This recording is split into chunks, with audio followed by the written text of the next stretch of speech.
Estudando o Livro dos Espíritos. Um estudo sequencial da obra O Livro dos Espíritos de Allan Kardec. Essa é a nossa forma de transmitir esperança, conhecimento e alegria.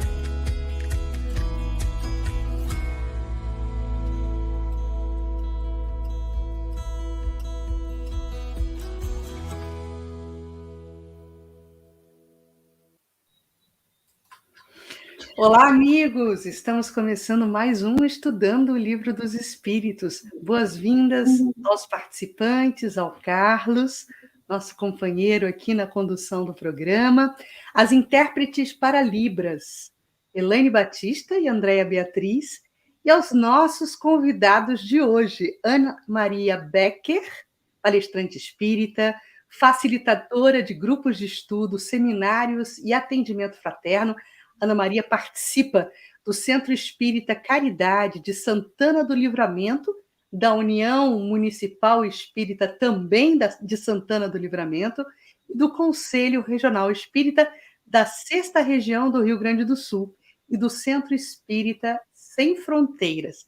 E temos também o outro convidado, Josué Santos de Souza, que é coordenador geral do Estudo Sistematizado da Doutrina Espírita no Centro Espírita Caminhemos com Humildade, coordenador do Serviço de Estudos do Espiritismo, Conselho Espírita do Estado do Rio de Janeiro, nosso querido CERJ, e trabalhador da área de estudo do Espiritismo da Federação Espírita Brasileira. Agradecimento também a todos os nossos parceiros de transmissão simultânea. Carlos. Nossa saudação fraterna, você que está nos acompanhando nesse estudo de hoje, a Cris, aos queridos Ana Maria Becker e Josué, e as nossas intérpretes também, os nossos agradecimentos. Hoje nós vamos seguir com o estudo da parte 2ª de O Livro dos Espíritos, do Mundo Espírita, o Mundo dos Espíritos, no capítulo 8 da Emancipação da Alma, com os temas Transmissão Oculta do Pensamento, que envolve as perguntas 419 a 421, e também Letargia, Catalepsia, Mortes Aparentes, nas perguntas de 422 a 424. Nós vamos, então, iniciar pela Transmissão Oculta do Pensamento e pergunto já para Ana Maria, questão 419, que é o que dá causa a que uma ideia, a de uma descoberta, por exemplo, surja em muitos pontos ao mesmo tempo. Boa noite, Carlos. Boa noite, Cris, Josué, as nossas queridas aí, intérpretes de Libras, e a todos os nossos participantes aí que estão no ar, né? Uma alegria estar aqui com todos vocês. Então, Carlos, né? Essa questão das descobertas, dos surgimentos, né? Que acontecem de repente em vários lugares ao mesmo tempo. As descobertas múltiplas, né? Múltiplas e simultâneas que são tão conhecidas, principalmente dentro da área científica. Elas não acontecem só na área científica, né? Às vezes as ideias surgem filosóficas, né? Em várias regiões, e sem que as pessoas tenham contato umas com as outras. Kardec questionou os espíritos a respeito disso.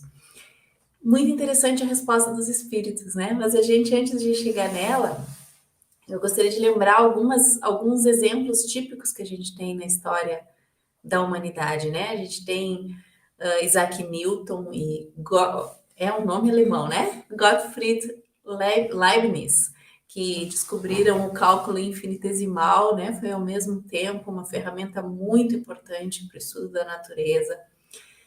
A gente tem o Alexander Bell, né? O descobridor do telefone. Ao mesmo tempo teve uma outra pessoa, Elisha Gray, que também, né, fizeram um pedido de patente ao mesmo tempo quase, com horas de diferença.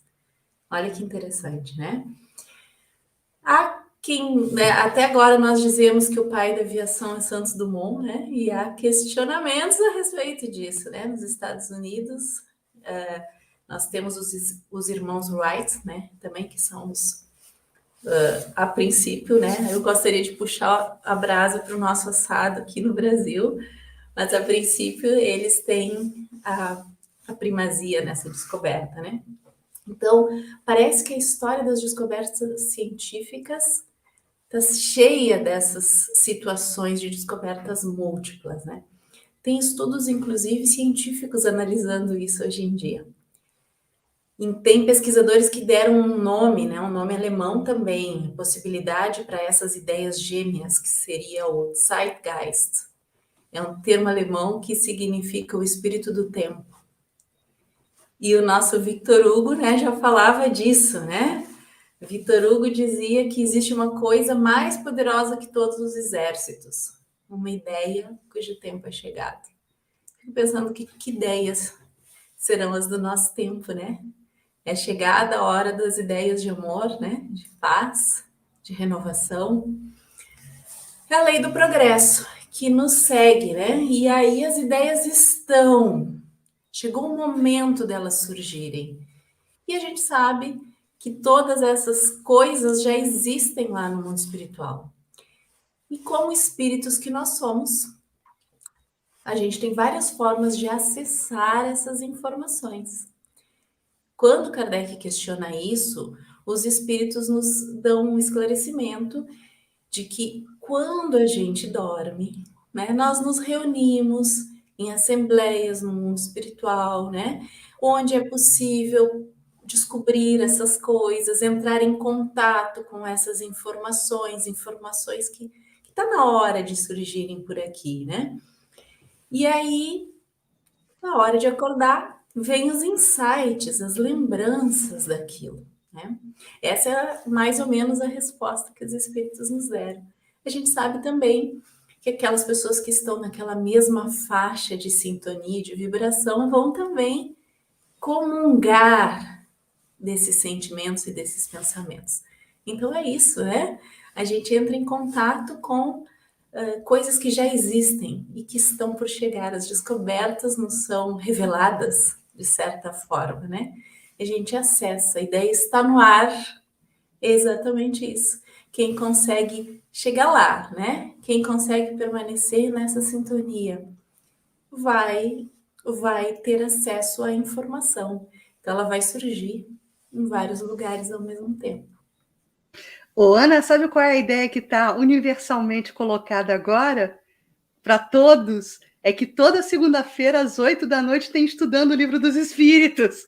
Essa ideia vai ganhar universalidade, se Deus quiser. Mas vamos seguir, meus amigos. Na questão 420, Josué, já temos aqui uma participação. Antes de te colocar a pergunta, eu vou te expor para você já poder ir pensando.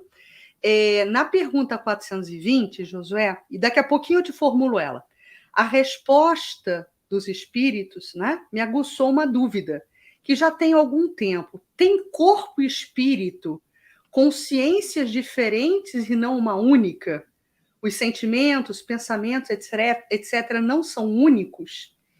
E aí, essa pergunta advém, Josué, justamente do que aborda a questão 420, quando Kardec pergunta: podem os espíritos comunicar-se estando completamente despertos os corpos? Ok, obrigado, Cris. Boa noite a todas e todos que estão nos acompanhando. Né? Pergunta muito bacana. E a outra pergunta também.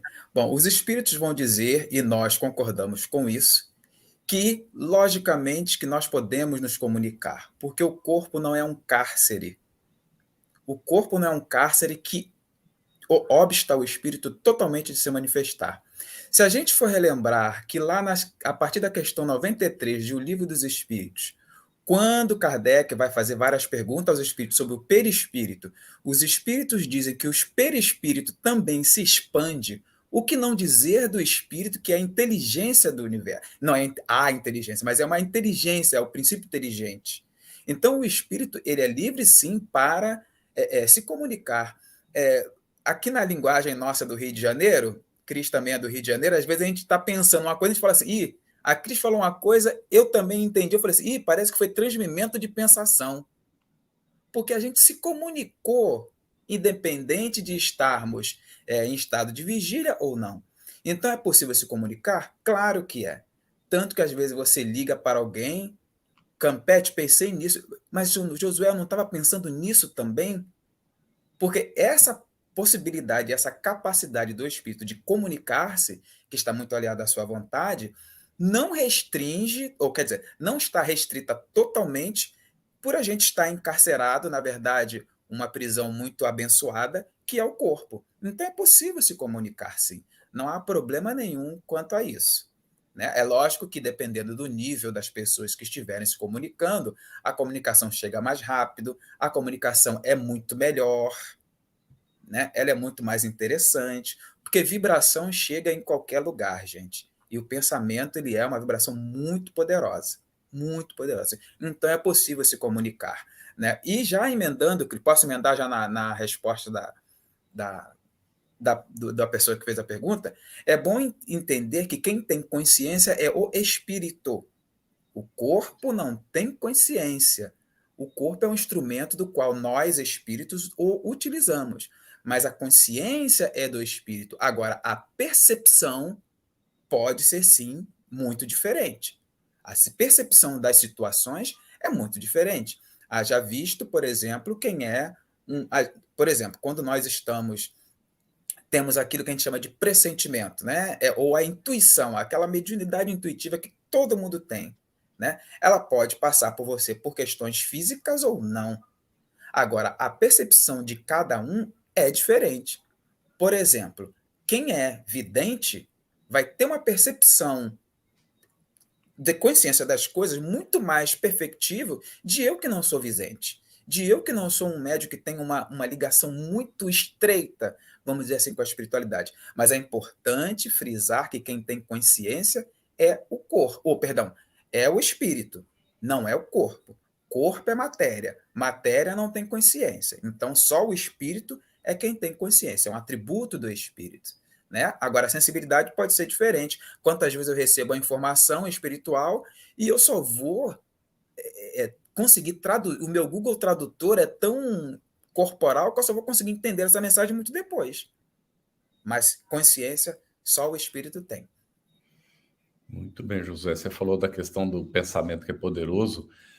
A ciência tem como a maior velocidade possível no universo a da luz.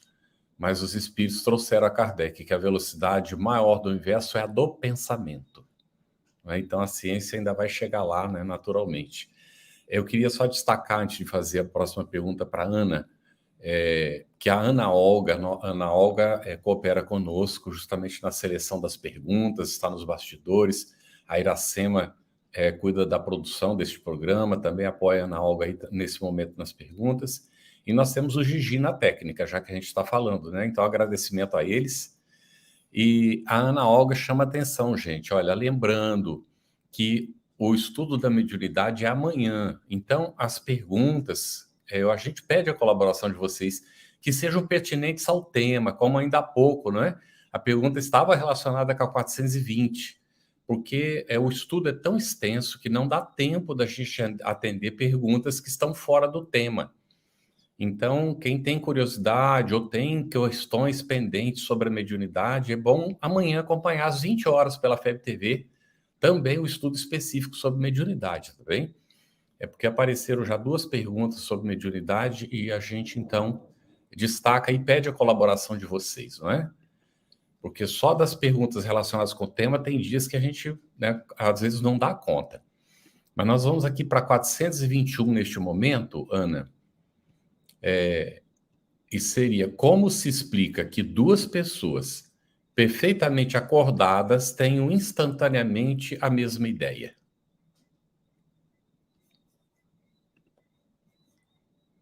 Está fechado o microfone, Ana.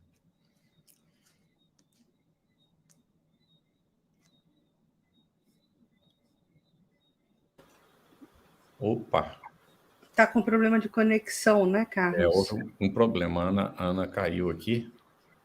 Então, Josué, poderia, por gentileza, iniciar a resposta? Se ela chegar, a gente passa para ela, né? Ela vai voltar em seguida, mas... Então, como se explica que 2 pessoas perfeitamente acordadas tenham instantaneamente a mesma ideia? De repente, antes de chegar aí, Josué, deixa eu só comentar uma coisa. Está na Revista Espírita que Kardec teve um sonho interessante. ele olhava pessoas reunidas discutindo entre elas a respeito de alguma coisa que seria revolucionária nos transportes, estava relacionado com borracha. Naquele tempo ainda não tinha câmara de ar. Então, os espíritos, não é, cientistas ou inventores de vários lugares se reúnem durante a noite para discutir as ideias que eles têm afinidade, não é?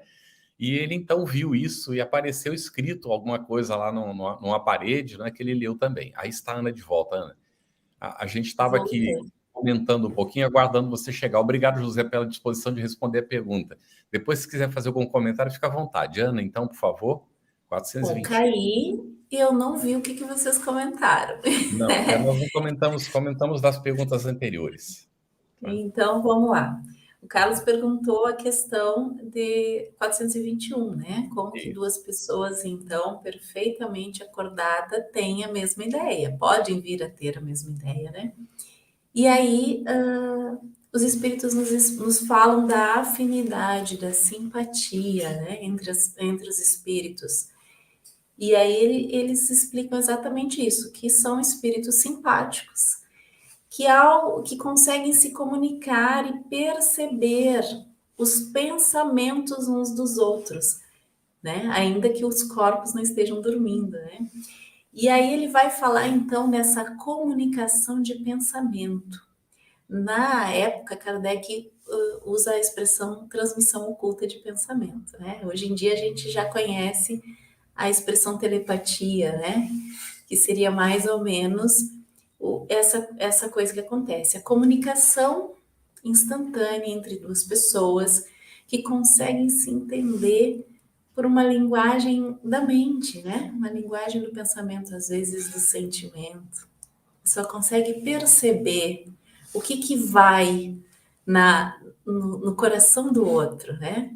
O que está vendo, sem que haja necessidade de palavras, né? É esse transmimento de pensação que o Josué falou, aqui no Rio Grande do Sul a gente também fala assim, acho que é universal, aqui no Brasil, pelo jeito, essa expressão. Então, onde estão as nossas sintonias, né? Com quem a gente se afiniza?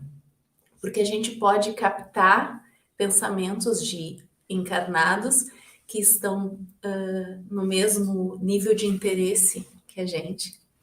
E aí a gente vai receber influências dessas pessoas, assim como a gente as recebe do mundo espiritual também. Com quem eu me afinizo, onde eu sintonizo. É como se nós fôssemos uma antena, né, receptora e transmissora de ondas mentais.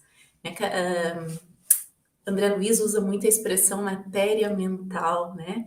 Algo que é possível e passível de ser observado pelo mundo espiritual e observado por nós, ainda que a gente não tenha uma consciência total dessa observação. Então, nossos pensamentos, eles têm forma e têm força influenciadora onde nós estamos, em qualquer lugar. Então, ainda que a pessoa não necessariamente capte conscientemente, não se dê conta que está sendo influenciada, às vezes está sendo influenciada por nós. E às vezes nós também estamos influenciando. Então, pensar é fazer alguma coisa. Que tipo de pensamento, né, nós estamos trazendo? Que tipo de influências nós estamos carregando, nos permitindo e também transmitindo ao mundo e ao outro? É algo que a gente pode começar a se questionar e talvez vibrar mais de acordo com os ideais que a gente tem. Muito bom, Ana. Eu vou expor aqui na tela uma observação da Alvina Borges, porque, na verdade, ela expõe uma dúvida, mas acredito que essa dúvida faça referência à questão 421, que você acabou de responder, Ana. Ela diz assim: os espíritos não ouvem somente pelo pensamento, como faço o estudo com Jacobson, ele fala sempre isso, exatamente. Quer dizer, é a linguagem do espírito, né? A emanação mental. Tem até essa expressão também, o processo de ideação de emanação mental. Então, é exatamente isso, Alvina. A Ana deve te deu bons subsídios aí para você agora ratificar essa questão. Josué, meu amigo, vamos para a questão 422 agora, do 422 a 422A, né? Os letárgicos e os catalépticos, em geral, veem e ouvem o que em derredor se diz e faz, sem que possam exprimir o que estão vendo e ouvindo. É pelos olhos e pelos ouvidos que eles têm essas percepções? E se sim, por quê? Bom, os espíritos vão nos responder que não são pelos órgãos materiais, né? É pela chamada do espírito. Mas antes, permito aqui só fazer uma diferenciação do que é letargia e do que é catalepsia, né? Na letargia, o sentimento de inatividade das forças do corpo, ele é geral, ele é total, né? Na catalepsia, esse sentimento de insensibilidade, ele é mais localizado, né? Então, para a gente relembrar um caso de letargia, o mais famoso é o caso de Lázaro, né? Lázaro em total estado letárgico, né? A ligação, né, perispirítica ali quase tênue, e Jesus conversa com o espírito. Jesus chama o espírito de Lázaro.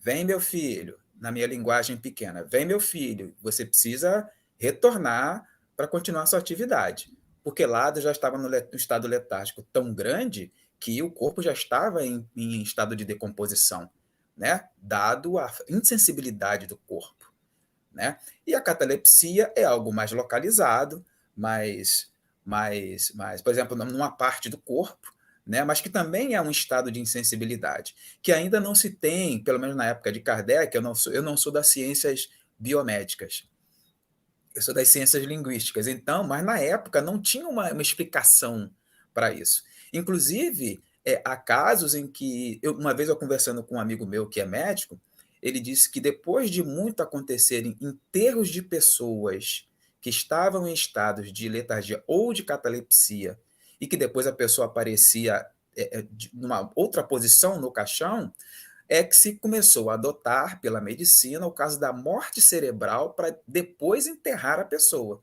Porque às vezes a pessoa era enterrada porque estava inerte e, na verdade, ela estava num estado ali de letargia ou catalepsia. Se não me engano, no Céu e Inferno tem um caso desse de catalepsia, mas agora me fugiu a cabeça. Mas a gente precisa entender, letargia é um estado de torpor geral, né? E catalepsia é um estado de torpor físico. E como é que se ouve? Exemplo de Jesus, a conversa com o... Deixa eu fechar aqui o WhatsApp. A conversa é com o espírito. Tá? É preciso que você fale com... como a gente fala assim, é preciso você falar com quem é o dono, entre aspas, do corpo. E não com o invólucro. Né? É como se você tem que falar com o dono da casa, e não com a casa.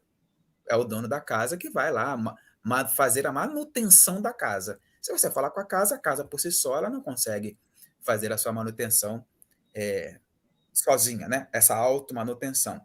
E por que eles não podem se comunicar? Porque, neste caso, o corpo é um impeditivo para essa comunicação. Né? A gente não pode esquecer que a nossa liberdade, o nosso livre-arbítrio, ele é limitado, de certa forma, por questões corporais. Então, não dá para se comunicar pelo corpo. É por isso que o corpo não recebe a informação. É por isso que Jesus fala ao espírito de Lázaro e não ao corpo de Lázaro. Então, nesse caso, o corpo ele impede um pouco essa comunicação, porque é uma certa barreira. Né? Por isso que os espíritos não dá para se comunicar em estado de letargia ou catalepsia, embora eles percebam o que está à sua volta. Né? Eles percebem o que está acontecendo, mas ainda há esse impeditivo dessa barreira corporal, que no caso tem o seu sentido de ser, porque como espíritos em evolução, nós ainda precisamos desse abençoado corpo de carne para a nossa caminhada. Muito bem, Josué. Excelente, né? Olha aqui, o Josué respondeu essa pergunta, porque a questão sobre a letargia, explicou inclusive a catalepsia, não é? Então, Marlene, olha aí, se ficar alguma outra dúvida, pergunta, mas está respondido. E também o José tocou numa outra questão que estava aqui, da Alvina Borges, sobre Lázaro. Quando Jesus o chamou, ele estava em algum desses estados? O José deixou claro, né? Estava no estado de letargia, paralisação total, mas lembremos-nos de que as irmãs, né, estavam chorosas e disseram que se Jesus estivesse lá, ele não teria morrido. E Jesus então diz, mas ele não está morto, ele apenas dorme. Então, se Jesus realmente tivesse despertado Lázaro depois dele ter morrido, de fato, então aí teria sido um milagre mesmo, né? Porque seria uma derrogação da lei divina. E isso não acontece. Jesus não precisa fazer isso, nem Deus derroga suas leis. Então, é bem interessante, né, a gente examinar essas questões à luz do Espiritismo. Bem, então, eu queria também aqui, neste momento, fazer um comentário para Lupécio Reis, que ele diz que ele pede desculpas pela pergunta, e aí ele coloca assim: será que pedir a Deus para se desencarnar o mais breve possível é aceito por Deus? Olha, Lupécio, eu te digo que a reencarnação é uma bênção, viu? Tem uma fila do outro lado esperando para reencarnar. A espiritualidade nos diz que às vezes o espírito tem que ficar anos esperando. Então, a reencarnação é uma oportunidade ímpar que a gente tem que saber valorizar, porque depois nós não sabemos quando. E aí, o que a gente sugere, Lupécio, é fazer como Kardec nos orienta, é colocar a nossa visão para a vida futura. Nós somos seres imortais, nós existimos antes dessa existência agora, nós já vivíamos, e já tivemos várias existências físicas, e vamos ter outras, né? Então, essa existência que a gente tem aqui diante da eternidade é um momento breve.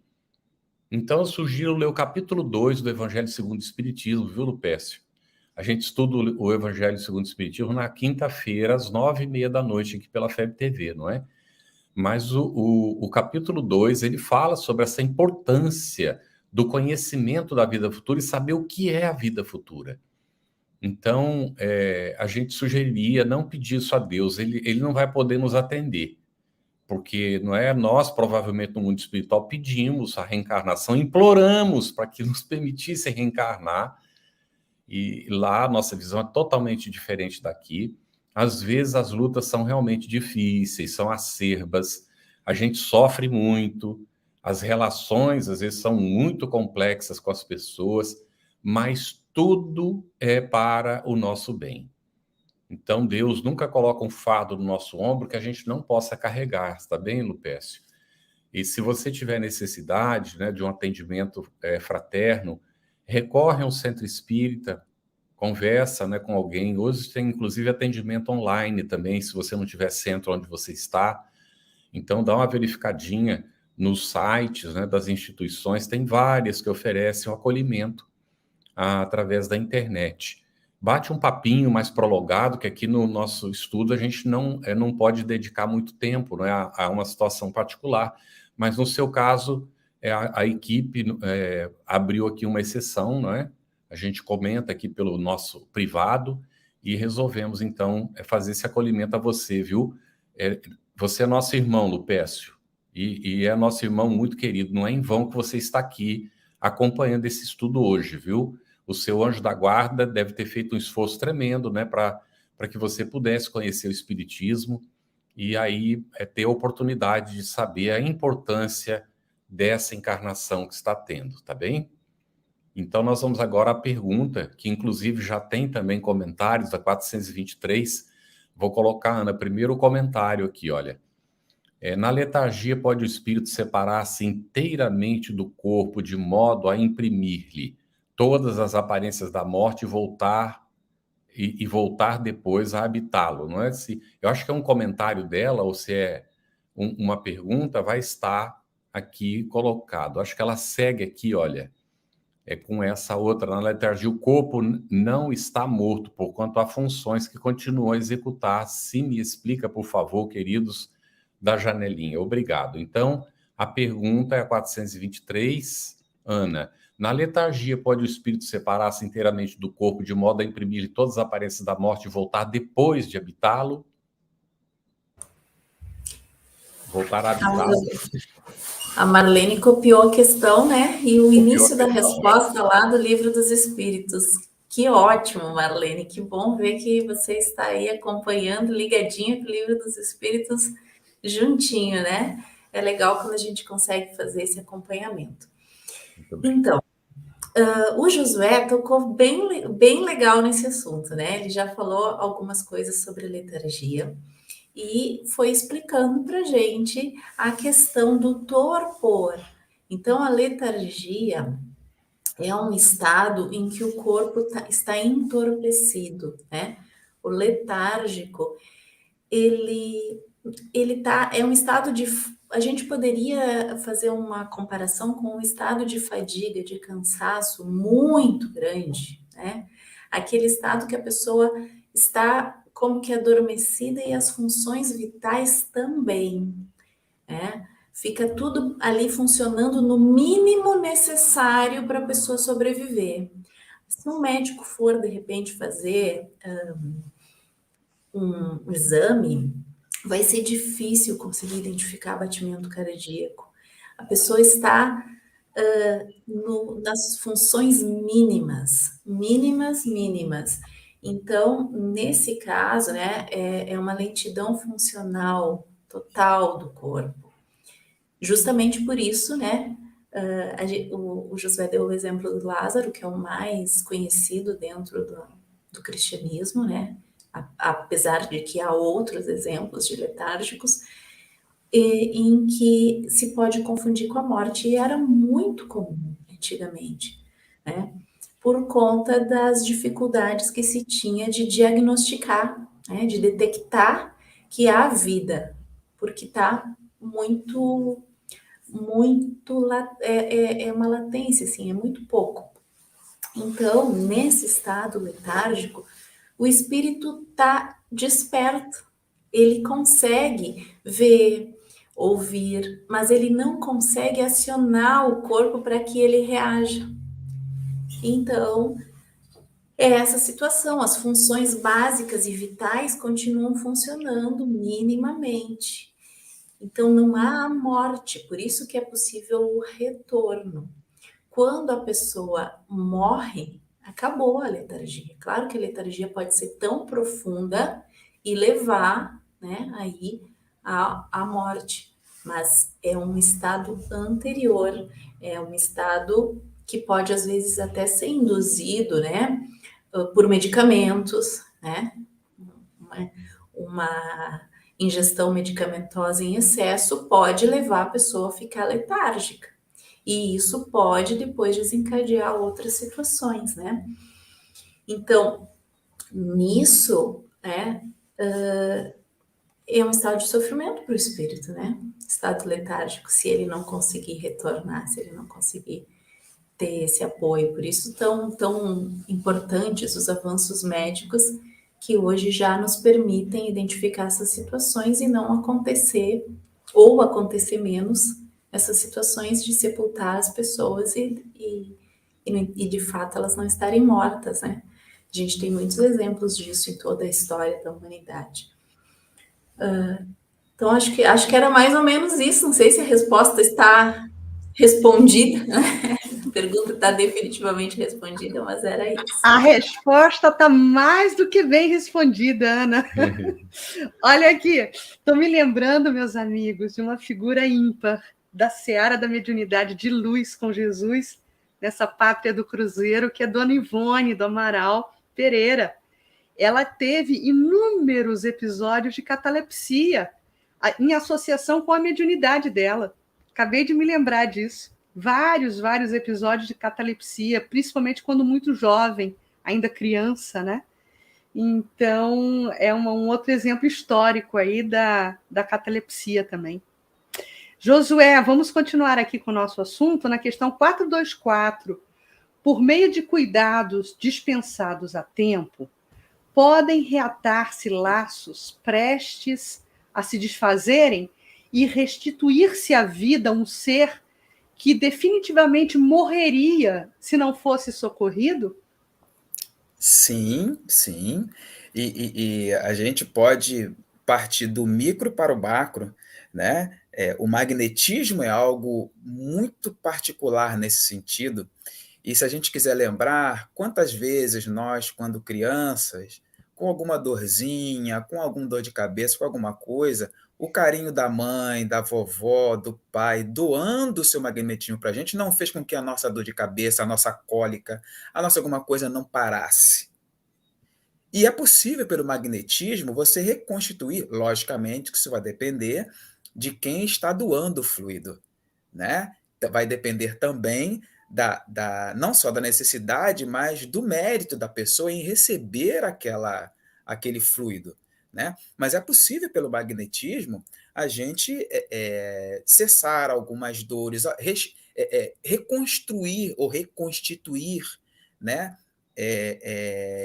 Alguma coisa que não vai bem no organismo. E eu estou me lembrando aqui, né, hoje já não é mais tão comum, mas a gente ainda tem alguns centros espíritas em que as pessoas fazem um tratamento, né, através do passe, né, e às vezes também é indicado a homeopatia. Hoje quase não tem mais a indicação de homeopatia, mas as pessoas vão fazendo aquele tratamento lá e cada vez que ela está no centro espírita, ou se a pessoa não pode se locomover, ela está no seu lar, aquele tratamento magnético é com o propósito da reconstituição física ou da melhoria física daquele organismo. Então é possível, sim, isso acontece. Agora é preciso que isso esteja além do mérito, né, no plano divino e a permissão de Deus. Mas é possível, né? As famosas, me lembrou aqui agora um pouco, embora porque veio na cabeça, porque está muito, muito perto, o filme do Arigó agora que passou. Né? O Arigó usava, lógico, aqueles instrumentos para chamar a atenção, mas era permitido que o magnetismo curasse as pessoas lá de catarata, etc., e de outras coisas. Então é possível? É possível sim. Né? E Jesus também foi um dos maiores exemplos aqui. O que me vem na cabeça é o da mulher hemorroísa. Jesus nem precisou tocar nela. Bastou ela tocar na veste de Jesus e o nosso querido mestre diz: sinto que saiu de mim alguma virtude. Era o magnetismo de Jesus ali, reconstituindo alguma coisa naquela pessoa que ninguém conseguia fazer. Né? E como há muitos casos aí, não só no espiritismo, de pessoa que vai, não sei, vai em algum momento, está com um problema físico qualquer, e que por alguma carga d'água onde ela esteve, alguém a magnetizou, e com o tempo vai lá, tira a radiografia médica, o médico diz: e como é que você conseguiu isso? Onde é que eu sei isso? Né? A pessoa vai dizer: fui lá na reunião, no centro espírita tal, ou na rezadeira tal, enfim. Mas é possível, sim. Muito bem, Samuel. O Josué é excelente. É tão interessante, tem diversos casos, né, desses, assim, de ação magnética, fazendo a cura. Inclusive, Jesus deu o exemplo, restituindo, não é? Aquela mocinha que estava, né, menina, que estava já no caixão, e ali já ia para sair para o enterro praticamente, que não demorava muito naquele tempo, né? Era feito quase de imediato. E ele interrompe a coisa toda e diz: Talita cumi, não é? Menina, levanta-te. E ela se levanta para espanto de todo mundo. E Jesus também explicou que ela estava dormindo, ela não estava morta. Então, aqui, para o pessoal entender, gente, a morte acontece do corpo físico, o espírito não morre.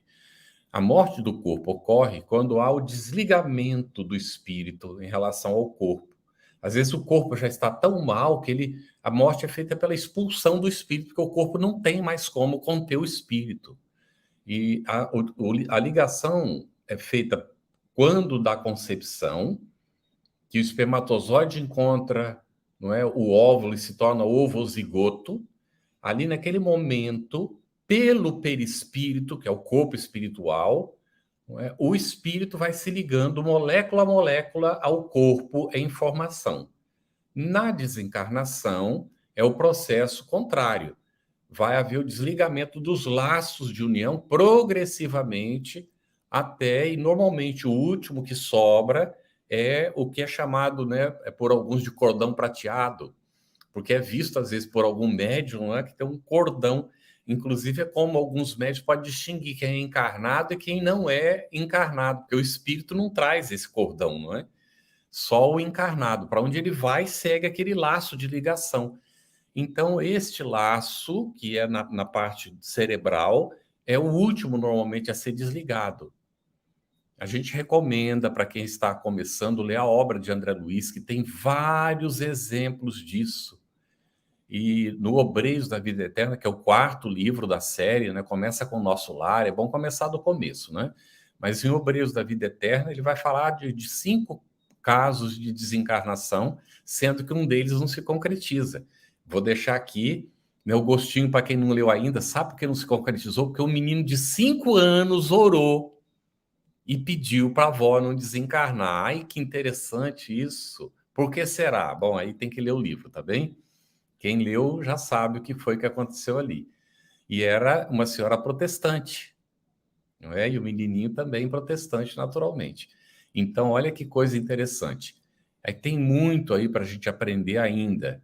E a gente fica meio confuso entre catalepsia e letargia, porque às vezes é utilizado o contrário. Na época de Kardec, pela literatura que a gente lê dele, letargia era a paralisação total do organismo, e catalepsia de uma parte.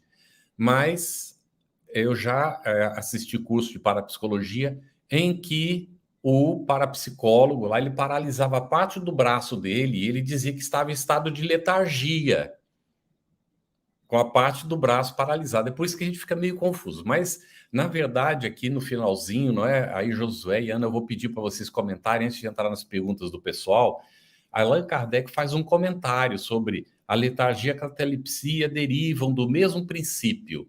Então, poderiam comentar, por gentileza, um pouquinho sobre isso, porque esse finalzinho dele, não é?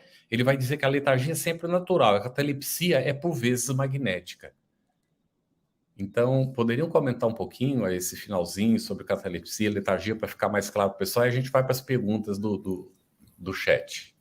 Claro, eu posso começar. E aí jogo, deixo a bola para minha amiga do outro Rio.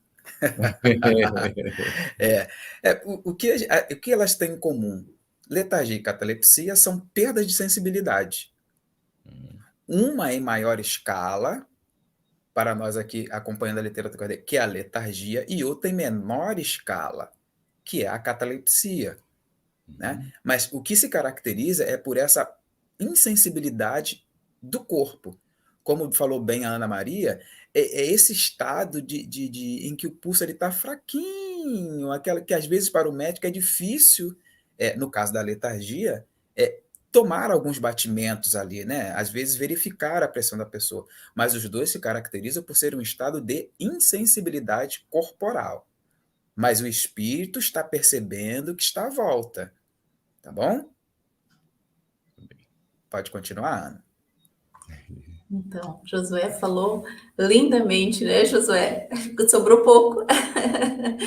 Mas a gente pode perceber, assim, ó, porque a gente confunde, às vezes, com... Eu vi até que tem questão perguntando a respeito de coma e coisas assim, né?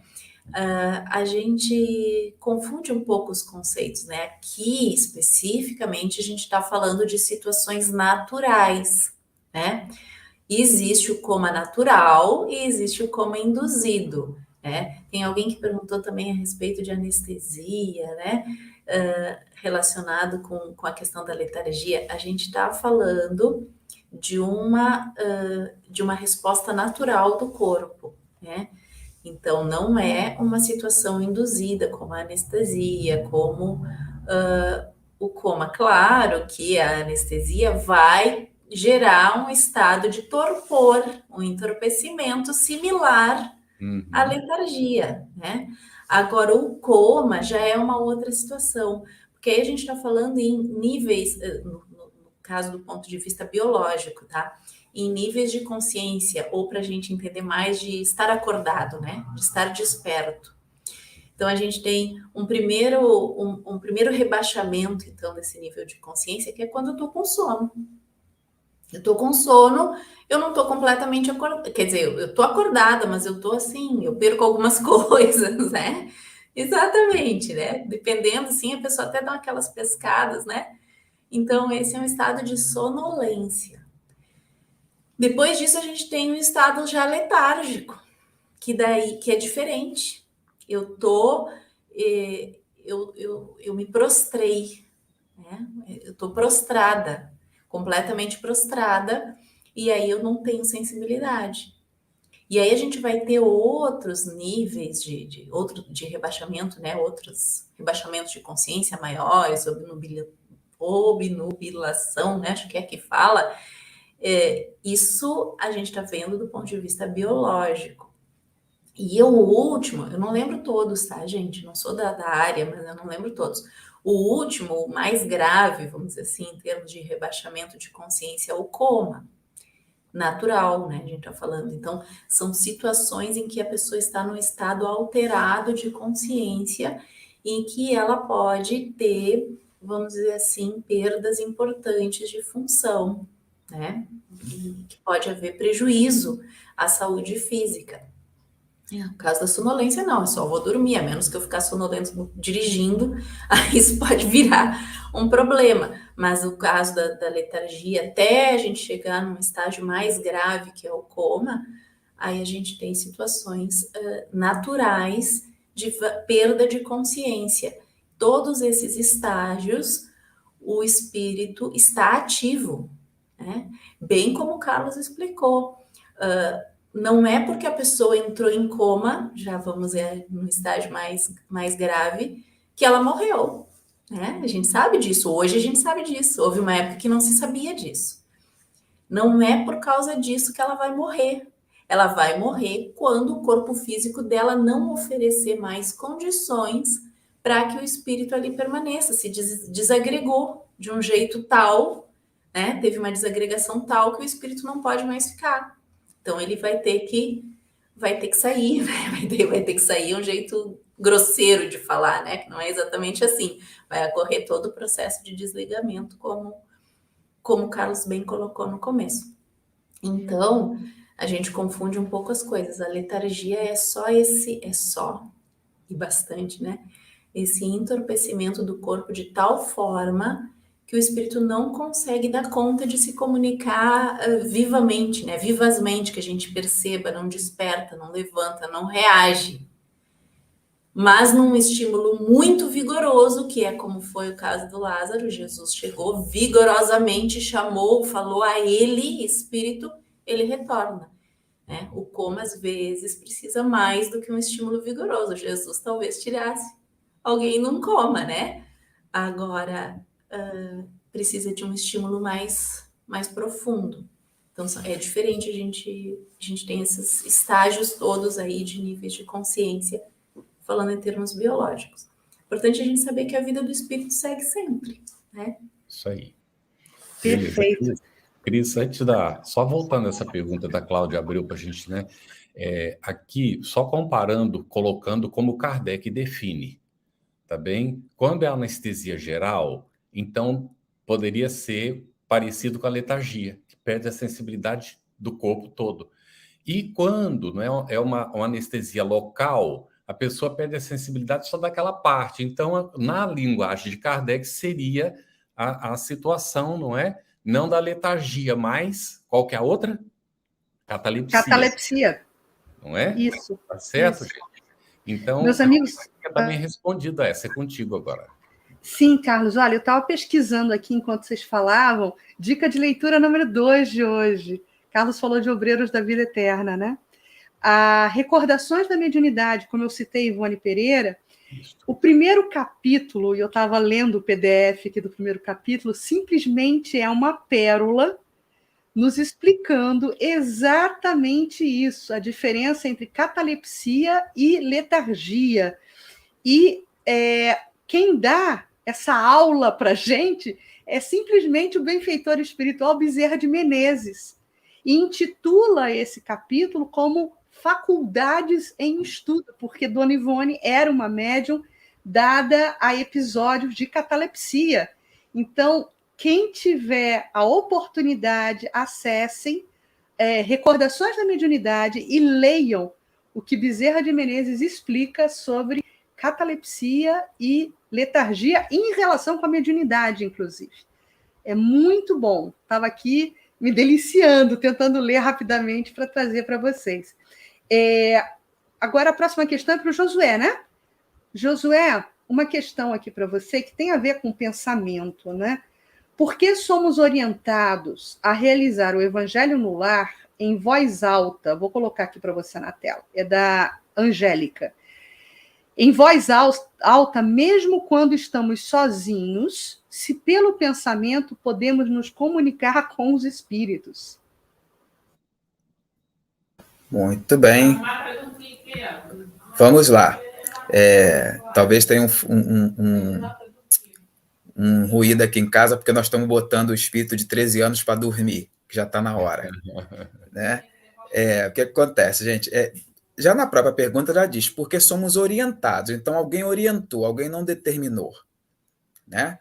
Mas o Evangelho no Lar, se você faz em voz alta, né, e você está sozinho, você pode considerar que há espíritos que precisam ouvir ainda, porque eles estão tão materializados, tão próximos de nós, que eles precisam ouvir a nossa voz, o som da nossa voz, para que eles também se evangelizem junto conosco. Isso não é, como eu disse, é uma orientação, mas não é uma obrigação. Porque a linguagem do pensamento, com certeza, ela vai chegar muito mais rápido. Campetti falou aí, né, relembrando que o pensamento, a gente não tem como medir isso, né? Mas se é uma orientação, se você sentir a necessidade, pode fazer, mas não é uma obrigação. A gente precisa entender que há espíritos e há espíritos, né? Nós temos em escalas variadas de evolução. E quanto mais próximo, né, do terra a terra, vamos dizer assim, mais recursos eles precisam para que a gente possa chegar até eles. Né? Assim como nós aqui precisamos de médiuns e de médios de grande porte ou de pequeno porte para nos trazer mensagem. Na espiritualidade, eles não precisam disso. Né? Eles não precisam disso. Agora, é uma orientação, não é uma obrigação. Muito bem, Josué.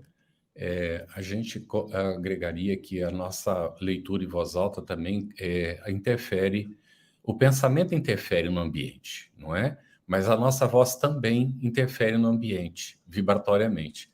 Então, por isso que não é bom falar mal, nem estar com a televisão ligada, recebendo notícia ruim dentro de casa, fica tudo impregnado.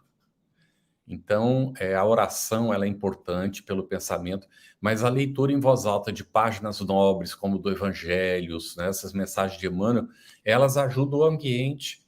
Quando eu percebo, por exemplo, que o ambiente está meio pesado em casa, eu começo a cantar umas músicas espíritas e saio andando pela casa cantando. Tem espírito que começa a ouvir, não é? Porque a vibração vai mudando. E Campetti, se me permite um comentário, se a sua casa for uma casa geminada, tem um espírito encarnado do teu vizinho que vai ouvir a tua leitura. Isso. E aí isso pode auxiliar também. Pode ocorrer. Tem que prestar atenção nisso, né? Que às vezes a casa é geminada e ainda não tem forro. Muito bem. Aqui eu queria, antes de fazer a próxima pergunta para a Ana, o Alexandre Rocha comentou isso. Olha, na anestesia geral, os sinais vitais, a princípio, estão mantidos. Só a respiração é mantida por aparelhos durante a paralisia muscular necessária ao procedimento. Não é? Ele deve ter conhecimento na área e fez esse comentário que a gente coloca aí para vocês. E vamos, Ana, então, a mais perguntas. Temos várias perguntas dos internautas. A Samila Santana, ela pergunta o seguinte, olha. Percebo e visualizo o pensamento das pessoas, porém as vibrações, que é o que me faz ver seus pensamentos, muitas vezes são tão pesados. O que fazer para parar de sentir, pelo menos, as vibrações? Então, Samila, é importante a gente começar a fazer, vamos dizer assim, um trabalho de conexão maior com a gente mesmo e com o alto, né? Porque muitas vezes a gente entra nas vibrações das outras pessoas, às vezes na maior das boas intenções, né? Aquela pessoa tão sofrida chega do nosso lado com aquela história triste, e aí os empatas, né? Pessoal que tem muita facilidade de se sentir se sentir empatizado com aquela situação, acaba, às vezes, carregando para si dores que não nos pertencem, né? Então, isso é um exercício que a gente precisa aprender a ter, né? A faxina mental, o autocuidado, conectar, então, né? Naquele momento que a gente percebe isso, fazer uma elevação de pensamento ao alto. Se a gente não conseguir, me perturbei de uma maneira geral, assim, só um Deus me ajuda, já tá de bom tamanho, né? E aí a gente precisa aprender a sintonizar com outras coisas. O Carlos deu um exemplo ali, ele sintoniza cantando, né, pela casa. A gente pode fazer isso, né? Pensar em outra coisa. Porque se eu focar o pensamento, eu vou, né, fazer a sintonia exatamente ali. E é incrível, né? Quando a gente tem uma situação dessa, parece que a gente engata ali cada vez mais, porque a gente fica pensando nisso. A gente não faz outra coisa. Então, a gente direciona, usa o poder da nossa vontade para redirecionar os nossos pensamentos e reorientar os nossos sentimentos. Uma outra possibilidade é a gente fazer um exercício de centramento, respirar, solta o ar, né? E inspira. E nesse momento eu vou me conectando com as forças superiores que regem a vida, né? Com o alto, com os bons espíritos. Posso pedir orientação, posso pedir instrução, né? E confiar nessas forças que guiam a todos. A certeza de que cada um carrega, então, consigo aquilo que pode, que precisa, né? Que ainda sintoniza, e a gente pode estar aqui só no máximo dando esse apoio vibratório. Para dar o apoio vibratório, eu preciso estar bem sintonizada, né? Então, quais são as técnicas de vocês, né? Cada um aí deve saber as suas técnicas para mudar a sintonia, né? Perfeito, Ana. Olha, temos o Lupércio Reis, viu, Carlos, aqui, ó, participando com a gente. Aliás, Lupércio, fica renovado o convite para você estar toda segunda-feira conosco aqui. A gente vai ter muito prazer de te receber. E coloque suas questões, como você fez agora. Olha, ele pergunta, o Carlos citou, né, a viúva de Naim. Aí eu vou perguntar isso para o Josué. Josué, quando ocorre esse fato? Aquele jovem, né, onde estava o espírito dele naquele momento? Bom, Lupércio, obrigado pela pergunta. Essa é uma resposta que eu acho que só Jesus poderia te responder, porque Jesus foi quem chama, né? A jovenzinha. Mas com certeza ele estava por ali em algum lugar e Jesus percebeu que esse espírito estava ainda conectado ao corpo, embora todo mundo achasse que já estivesse ali acontecido as vias de fato, todo o passamento, né, o desencarne. Mas Jesus consegue, com a sua percepção maravilhosa, né, de suas conquistas espirituais, perceber onde aquele espírito estava. Aí só Jesus poderia responder, mas estava com certeza ao alcance de Jesus, como todos nós estamos, conforme a Ana Maria falou, né? Inspirou, expirou, pode ter certeza que ajuda bem. Agora, localizar onde o espírito estava, eu não tenho como ele fazer. Eu sei que estava perto, porque Jesus o chamou de volta. Isso. Muito bom, José. Olha, o Alexandre informa no chat que ele é médico. Obrigado, viu, Alexandre, pela contribuição. Aliás, obrigado a todos pelas perguntas, né, pelo carinho aí, tantas mensagens bonitas. E a gente agradece muito. Aqui nós temos, já foi respondido, vou colocar só para a gente poder, né, atender Marlene. Catalepsia era a doença de Lázaro, ele não estava morto, estava dormindo, não é mesmo? No caso, né, da linguagem, conforme Kardec coloca, ele estava no estado letárgico, tá bem? Todo paralisado, tudo, né? E Jesus então chamou, como já foi explicado aqui. Ele estava dormindo, a gente já comentou, não é? E aqui nós temos também um comentário do Carlos Campos. Conforme a citação do Josué, a letargia consta do céu e inferno, Dr. Demeure, segunda parte, capítulo 2. Muito bem, ótima indicação de leitura, Carlos, obrigado, viu?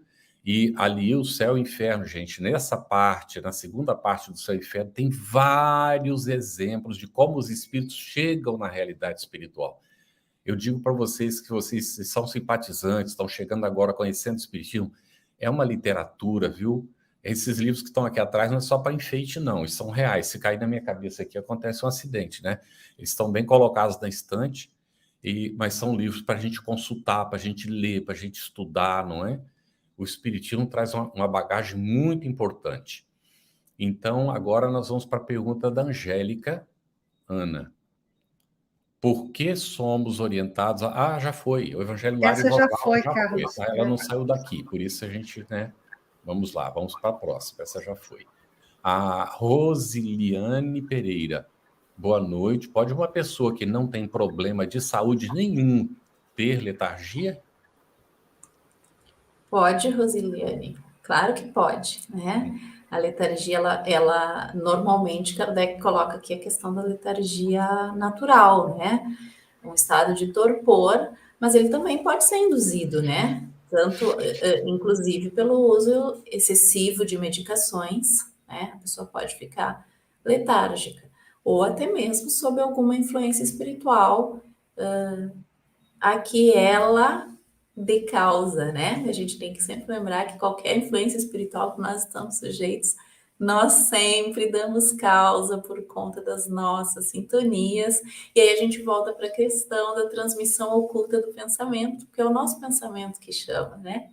E aí, aproveitando isso, que eu gosto de voltar para esse assunto aqui, né? A prece também é, né, uma forma de telepatia, de transmissão oculta do pensamento, né? Então, a gente transmite esse pensamento e ele é captado pelas esferas superiores. Assim como as más palavras que o Carlos trouxe, a gente transmite, ou os maus pensamentos, né? A gente transmite, eles também são captados por quem se afiniza com eles, né? A prece é o Wi-Fi divino, né? É muito mais do que 5G. Vai lá em cima. Deve ser uns Ampla 500 cobertura. Aqui, amigos, tem uma pergunta interessante da Zoraide, né? Zoraide de Sá.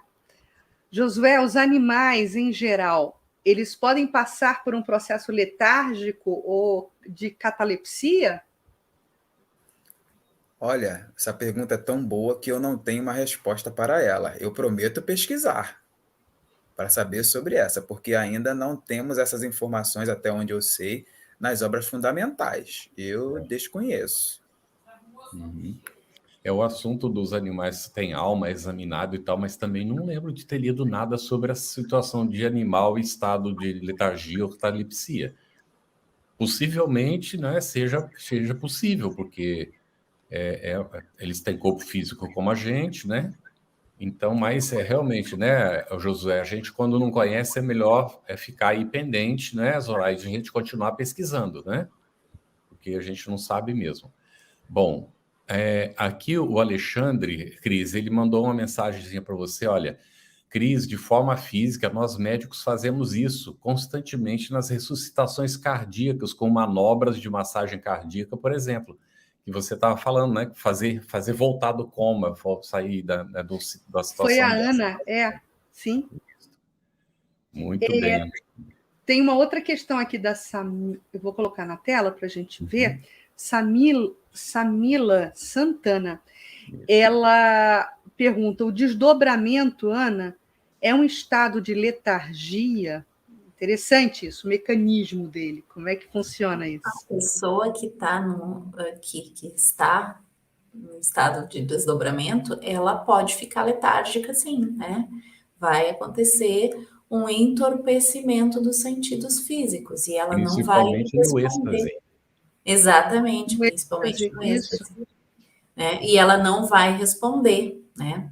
Então, esses estados, assim, dependendo do nível, né, de envolvimento da pessoa no processo, ela vai ficar, assim, em estado letárgico. E o êxtase, né, que a pessoa tem essas amplidão aí na visão, fica estática, ela pode ficar letárgica ou cataléptica, né? de repente responde só alguma parte do corpo, aí depende da situação, cada caso é um caso, e a gente não tem como dar uma resposta pronta, né? Isso. O desdobramento simples não pode ser caracterizado como letargia, né? Mas mais profundo, como a Ana falou, né? Até um estado de êxtase seguramente pode, né, ser comparado. É interessante. Aqui tem um comentário, vamos ver, Josué. Carregando o jogo, não tem o nome da pessoa. Letargia seria um processo feito pelo corpo para a preservação do corpo, com uma redução de respiração e batimentos. Entende? Porque às vezes, não é? Quando, inclusive, alguns yogis, eles conseguem se colocar num estado desses, não é? Inclusive, não precisa por longo tempo de alimentação. Acho que é nesse sentido que está sendo perguntado. Aí, Josué, quer comentar? Não, eu entendi a pergunta nesse sentido também, né? Porque há algo provocado. Mas eu não sei se eu diria que se isso seria letargia, porque até onde a Kardec, na nota dele, ele coloca a catalepsia como algo provocado, né? A letargia é um processo natural. E a catalepsia seria provocada. Então, possivelmente, esse seria um caso de catalepsia. Mas existem casos disso. Yogis, existem alguns mestres orientais que conseguem fazer isso exatamente para preservar o seu corpo, para diminuindo os batimentos cardíacos, né? Ele tem uma vida um pouco mais longa. Agora, eu só não sei se eu poderia chamar de letargia, né? Porque eu me baseando aqui na letra kardeciana, ele vai dizer que a catalepsia pode ser provocada, né? É você quem provoca. Agora, a letargia é algo mais natural. E como é provocado, eu não sei se seria letargia, de acordo com a leitura aqui, ok? Mas a gente pode pesquisar. Inclusive, a gente pode buscar referências em toda a teorização do processo de meditação profunda. E quando o indivíduo entra em processo de meditação, há um princípio de descolamento, né, perispiritual também, que provoca esse estado de quase que de anestesia.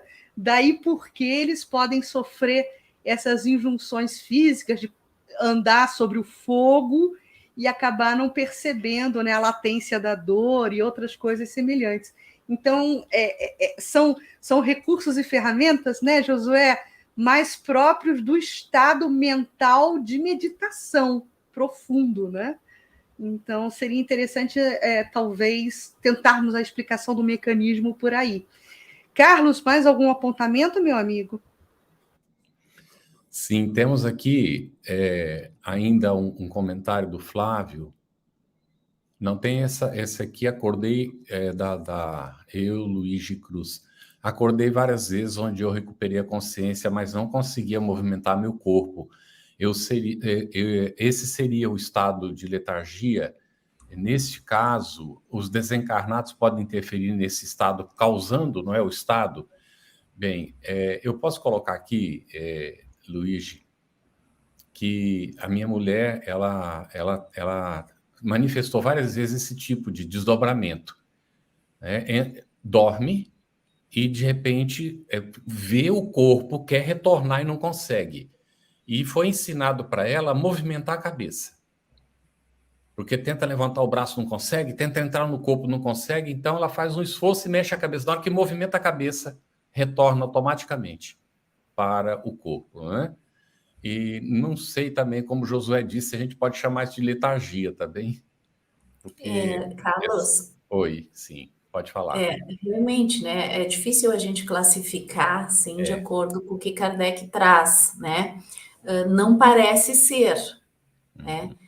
Inclusive, dentro da área médica, eu não conheço também muito para falar, mas há um distúrbio do sono que se chama paralisia do sono, né? E que acontece, às vezes, isso, da pessoa, inclusive entrar, às vezes, até em pânico por conta disso. Então, são distúrbios do sono, né? Que pode ter a ver, sim, com um estado de desdobramento aí que o Carlos citou, e aí a pessoa realmente se apavora, né, e não consegue retomar, né? Em todos os casos, a gente sempre pode lembrar, né? Por isso que é importante quando a gente está com a mente condicionada, né? Se a gente está condicionado nas nossas orações, às vezes até nessas horas a gente lembra de orar. Isso, Então, e às vezes retorna naturalmente para o corpo, né, Ana, na oração. sim. Muito bem. Nós estamos chegando no nosso finalzinho, e o Flávio disse, por que a Bíblia diz que Lázaro cheirava mal? Não foi a Bíblia que diz, não. Quem diz é uma das irmãs, eu acho que é a Marta quem comenta com ele, mas Senhor, cheira mal, porque já fazia 4 dias. E ela supôs, né, porque começa a decomposição, ele estaria cheirando mal, é uma suposição dela. Não é a Bíblia quem fala, é o registro do que ela falou, tá bem, gente? No Espiritismo, nós não vemos a Bíblia como palavra de Deus, tá bem?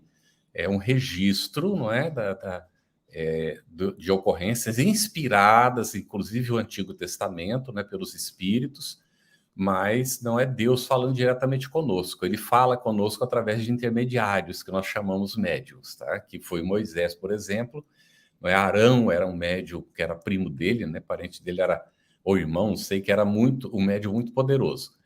Bom, a gente agradece muito, nós estamos chegando no finalzinho do nosso tempo, então eu queria informar para quem ainda não sabe que os nossos encontros semanais ficam gravados e disponíveis gratuitamente. Nós estamos no episódio 71 hoje, e você pode ver todos os anteriores se não viu ainda. O estudo está disponível também em podcast, no Spotify e nas demais plataformas de áudio streaming. Para maiores informações acerca do nosso estudo, acesse o nosso Telegram, @estuda_le_FebTV. Para encontrar todo o conteúdo do estudo, basta acessar o site www.febtv.com.br/estudo-le. A FEB disponibiliza 3 oportunidades de estudo das obras básicas do Espiritismo durante a semana. O Estudando o Livro dos Espíritos, que você está acompanhando agora, toda segunda-feira, 20 horas. O Estudando o Livro dos Médiuns, toda terça-feira, 20 horas, com o nosso amigo e querido irmão Jacobson Trovão. E o Estudando o Evangelho segundo o Espiritismo, toda quinta-feira, esse às 21h30. Pedimos, por favor, que você apoie, não é, a FEB TV. Ajude a manter este estudo e os outros, não é, estudos, aí fazendo a sua visita no febtv.com.br. No nosso próximo estudo, nós vamos seguir com a parte 2ª do Livro dos Espíritos, do Mundo Espírita ao Mundo dos Espíritos, capítulo 8, da emancipação da alma, com o tema sonambulismo, que é um tema bem interessante, das perguntas 425 a 434. Uma boa noite, até o próximo estudo. Muito obrigado, Josué, Ana, Elaine, Andréa e Cris, pela parceria, e o nosso pessoal que está nos bastidores também. Muito obrigado a todos. Você que colaborou conosco, a gratidão. Você que ainda não colaborou, tem a oportunidade de colaborar com a FEB TV para que ela cumpra a sua missão, que é divulgar o bem, que é divulgar a esperança, que é divulgar o Cristo através do Espiritismo. Muito obrigado a cada um de vocês. Nós agradecemos de coração.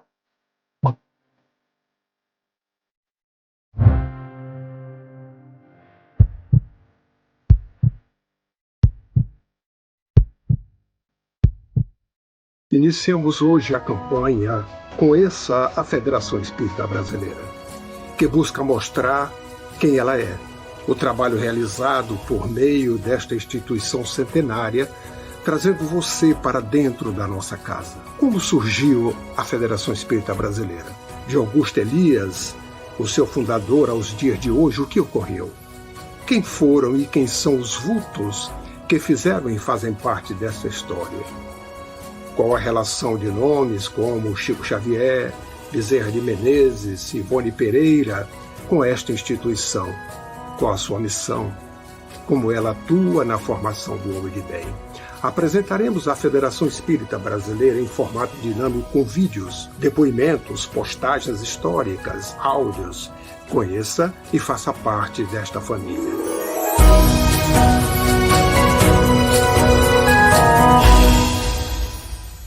A Federação Espírita Brasileira lança o portal FEB Podcast, com conteúdos em áudio que objetivam esclarecer e consolar corações para uma postura de vida com fé, harmonia e esperança.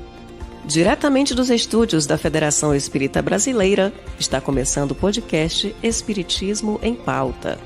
Você está ouvindo o podcast Estudando o Livro dos Espíritos. Olá, eu sou o Thiago Toledo e você está ouvindo o podcast do Cidadão do Universo. Você está ouvindo o podcast do Entre Dois Mundos. Você está ouvindo o podcast do Gostinho de Leitura. Estudando o Livro dos Médiuns. Olá, eu sou a Marina Miranda e você está ouvindo o podcast Minha Nada Mole Encarnação. Essa é a nossa forma de transmitir esperança, conhecimento e alegria.